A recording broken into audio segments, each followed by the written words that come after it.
गुरुजी प्रणाम। आज हम आपसे जानना चाहते हैं कि व्रत एवं उपवास क्या है, उनके प्रकार एवं उनके लाभ के ऊपर चर्चा कीजिए। साथियों प्रणाम। आज आपसे चर्चा करेंगे कि व्रत और उपवास ये अलग अलग होते हैं या एक ही होते हैं, उनके प्रकार क्या हैं और हम ग्रहण करते हैं या उनको हम अपनाते हैं तो हमें उनसे लाभ क्या प्राप्त होता है, इस पर हम विस्तृत रूप से चर्चा करना चाहेंगे। तो देखा ये गया है ये व्रत और उपवास दूसरे धर्मों के अंतर्गत भी रखे जाते हैं। ये क्रिश्चियनों में लेंट के नाम से जो जाना जाता है, जो कि 40 दिन का रखा जाता है, और मुस्लिम लोगों में रोज़ा के रूप में रखा जाता है जो 30 दिन का होता है।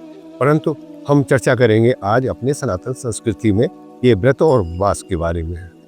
व्रत है क्या चीज़ और यह व्रत या उपवास में अंतर क्या है, ये आप भी समझेंगे आज कि ये किस प्रकार से व्रत अलग चीज़ है, उपवास अलग चीज़ है।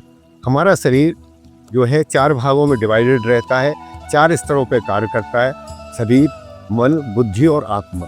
ये इसके चारों के लिए शारीरिक, मानसिक, सामाजिक और आध्यात्मिक लाभ भी प्राप्त होते हैं। इस पर जो है व्रत रूप से अब अभी चर्चा करेंगे। सबसे पहले लेते हैं आपको ये व्रत होता क्या है। व्रत एक नियम है जो कि दृढ़ एवं इच्छा शक्ति से लिया गया है, संकल्प होता है।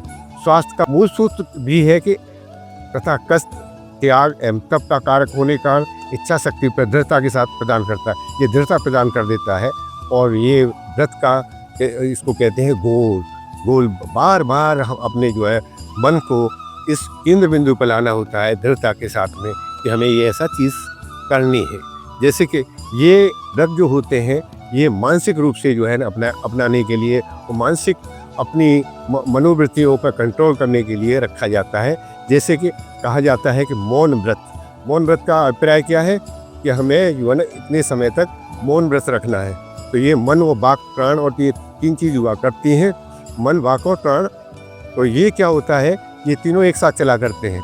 जब मन पर आप अपना कंट्रोल करना चाहते हो तो आप बोलना बंद कर देंगे तो प्राण अपने आप से सध जाएगा। और कहा भी गया है प्राण के बारे में, चले बातें चले चित्ते निश्चल द्रव्य ततो वायु योगी निरति। मतलब ये ना कि अगर आपका प्राण जो है ना कंट्रोल में मतलब या सांस प्रश्वास को आपको कंट्रोल कर लेंगे तो मन अपने आप से सध जाएगा। यहाँ आप जो है ना वाक को जो है मीन्स नहीं बोल रहे हो तो आपसे आपका मन सधने लगेगा। ऐसे ही दूसरा है सत्य व्रत, अहिंसा का व्रत, ब्रह्मचर्य व्रत। और ये भी कहा गया है ये इस तरह के व्रत है, मतलब इस स्तर पे रखे जाते हैं, शरीर, मन, बुद्धि, आत्मा। उसी प्रकार से जब हम इसको रखते हैं व्रतों को मनसा वाचा कर्मणा, मन से भी, वचन से भी, कर्म से भी। जैसे कि आपने किसी सत्यव्रत कर रहे हो तो आपने अगर झूठ के बारे में सोच लिया तो आपका व्रत टूट गया, सोचने से ही मन में आ गया और आपने बोल दिया तो बहुत ही ज़्यादा हो गया। मनसा वाचा कर्मणा, ये तीनों स्तरों पर जो है ना इसका हम ग्रहण करते हैं। तो आप समझ लीजिए कि खाली सत्य बोल रहे हो या असत्य बोल रहे हो या अहिंसा कर रहे हो या मतलब मन में ही आ गया तो आपकी हिंसा हो जाती है। तो इसलिए ये मनसा वाचा कर्मणा होने की वजह से मन के ऊपर ज़्यादा प्रभावशाली होता है। अब हम चर्चा करेंगे कि उपवास क्या है। उपवास होता है ईश्वर के निकट बैठना, क्योंकि इसमें जो है हम क्या है भोजन शरीर से लेके आत्मा तक का जो है ना हम एक कृत्य किया करते हैं या कार्य किया करते हैं शरीर, मन, बुद्धि, आत्मा के लिए। क्योंकि हमने देखा है कि जब आदमी का पेट भरा होता है तभी वो जो है क्या सोचता है कि अपने गंदे विचार उसके आते हैं, परंतु उसका पेट जो भरा नहीं होगा और भूखा होगा तो सबसे पहले वो उसका जो है मन सबसे पहले भोजन प्राप्त करने के लिए लगेगा। तो हमारी 5 जो है ज्ञानेंद्रियाँ हैं और 5 ही कर्मेंद्रियाँ हैं। तो ये होता क्या है, इसके ऊपर जो है कंट्रोल करता है मन। जब आप भोजन जो है छोड़ देते हो तो क्या होता है कि ज्ञानेंद्रियाँ और आपकी कर्मेंद्रियाँ ये दोनों क्या है शिथिल होने लगती हैं और आपका मन के ऊपर इसका प्रभाव पड़ने लगता है। ये जो है ना कितने प्रकार के होते हैं। ये उपवास जो है लघु भी होता है, मध्यम भी होता है, दीर्घ होता है। ये जो लघु, मध्यम, दीर्घ जो किए जाते हैं शरीर को स्वस्थ प्राप्त करने के लिए। लघु जो है 1 दिन का भी हो सकता है, मध्यम 15 दिन का भी हो सकता है, दीर्घ 1 महीने या 1 महीने से ज़्यादा बड़ा भी हो सकता है।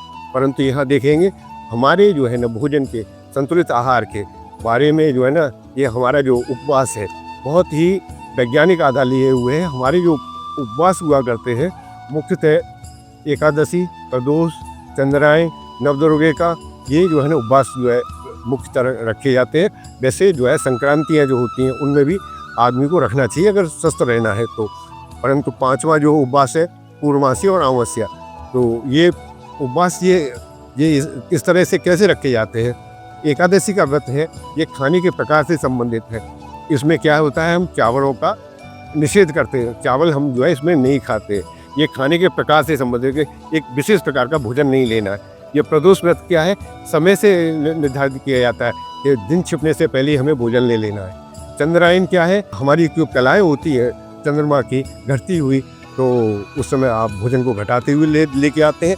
जब इसकी चंद्रकलाएँ जो बढ़ने लगती हैं तो हम इनकी भोजन की जो है ना जैसे कलाएँ बढ़ती हैं वैसे ही भोजन की जो है हम बढ़ाते हैं मात्रा को। नवदुर्गा का ये खाने के उद्देश्य से मतलब है, क्योंकि ये जो है ना नवदुर्गे में मीन्स ये संधि काल में आता है, तो उस समय जो खाने का उद्देश्य से मतलब रखता है।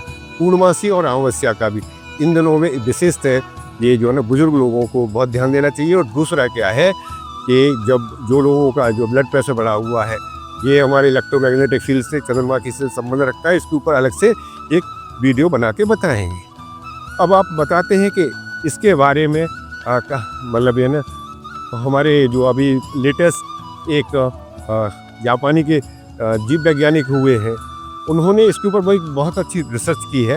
परंतु हमारे जो चीज़ें कही गई हैं कि घर का जोगी जोगना और गाम का सिद्ध, मतलब ये ना हमारे जो है ना ये शास्त्रों में चीज़ दे रखी है, अब वो जो है बताई जा रही हैं। जैसे कि ये विदेश में अभी तक योगा को देश के अंदर नहीं मान्यता मिली हुई थी, परंतु योग जो है योगा हो के वापस आया तो सभी लोग इसको मान्यता देने लगे हैं और इसका महत्व भी समझने लगे हैं और इसको करने भी लगे हैं। इसी प्रकार से जापान की जब जीव वैज्ञानिक जो मोसोनोरी के नाम से जो हुआ है और में इनको नोबेल पुरस्कार भी प्रदान कर दिया गया। तो ये है, इन्होंने इसका नाम ऑटोफेसी या इंटरमिटेंट फास्टिंग के नाम से जो है ना इन्होंने ये कहा कि 16 घंटे तक अगर आप भोजन को छोड़ देते हो या भोजन नहीं लेते हो तो ये हमारे शरीर की रोग प्रतिरोधक क्षमता को बढ़ाएंगे। कैंसर, उच्च रक्तचाप, मधुमेह, मनोकायिक रोगों को मतलब ये ना ये घटा देते हैं या समाप्त कर देते हैं।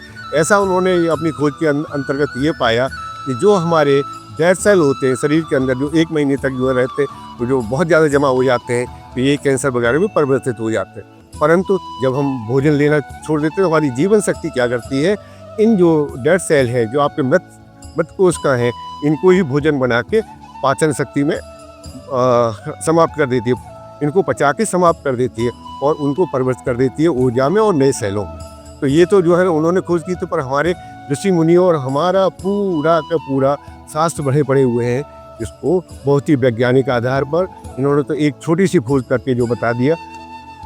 अब आते हैं हम जो है मुख्य उस पर कि किस प्रकार से हमें शारीरिक, मानसिक और सामाजिक आध्यात्मिक लाभ प्राप्त होते हैं। शारीरिक ये है, हम अभी आपसे चर्चा कर चुके हैं कि आपको रोग प्रतिरोधक क्षमता बढ़ जाती है, आपकी जैसे दूसरे भी रोग हैं जैसे कैंसर है, आपका हाई ब्लड प्रेशर है, डायबिटीज़ है, ये जो है शरीर की शुद्धिकरण हो जाती है और शरीर स्वस्थ होने लगता है। मानसिक ये है कि आप मतलब ये ना मानसिक दृढ़ता प्राप्त हो जाती है, मन के ऊपर कंट्रोल करना आरंभ कर देते, मन पर नियंत्रण होने लगता है। सामाजिक इसकी बेनिफिट या कहें इसके लाभ क्या है, जब आदमी को भूख या प्यास जो है का आभास जो है खुद को होता है, ये महसूस होता है कि समाज के अंतर्गत कोई दूसरा भूखा प्यासा होगा तो उसे कैसा लगता होगा।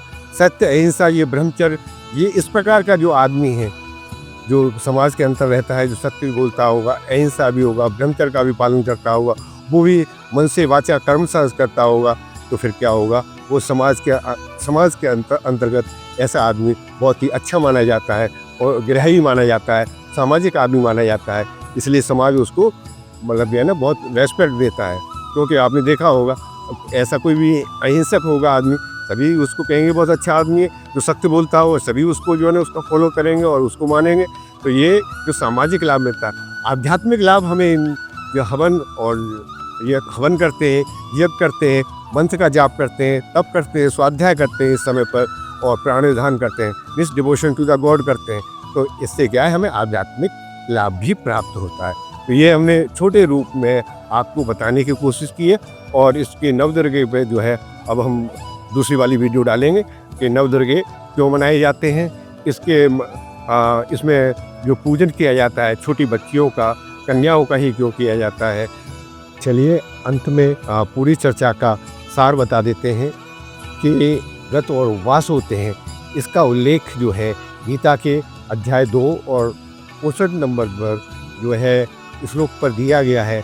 उसमें ये बताया गया विषया विनिर्वर्ते निराशया देहिन, अर्थात इसका अर्थ यही है कि व्रत और उपवास वाले के सभी विषय निवृत्त हो जाते हैं, उसे निवृत्ति प्राप्त कर लेता है।